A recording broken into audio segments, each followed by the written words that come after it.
అందరికీ నమస్కారం అండి. 23 లక్షల బడ్జెట్లో మనకి అపార్ట్మెంట్లో ఫ్లాట్ ఒకటి సేల్కి ఉంది. ఫ్లాట్ బాగుంటుందండి, పైగా లో బడ్జెట్లో సేల్కి ఉంది. పూర్తిగా చూస్తే అన్ని వివరాలు అర్థమవుతాయండి.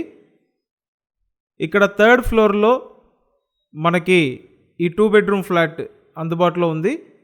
పైకి రావడానికి లిఫ్ట్ ఉంది, అలాగే కార్ పార్కింగ్ కూడా ఉందండి.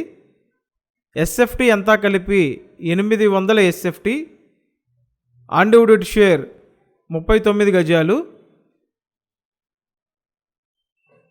సో ఇక్కడ 6 ఇయర్స్ అవుతుందండి కన్స్ట్రక్షన్ పూర్తయ్యి. బట్ ఫ్లాట్ అయితే బ్రాండ్ న్యూ కండిషన్లో ఉంది. ఈస్ట్ ఫేసింగ్లో ఉన్నటువంటి 2 BHK flat, Vijayawada new RR Peta లొకేషన్లో సేల్కి ఉన్న అపార్ట్మెంట్లో ఫ్లాట్ అండి. సో టోటల్ వాల్యూలో అప్ టు 90% లోన్ వస్తుంది. మీకు ఇంట్రెస్ట్ ఉంటే నేను స్క్రీన్ మీద ఇచ్చిన నెంబర్కి వెంటనే కాంటాక్ట్ చేయండి. Thank you.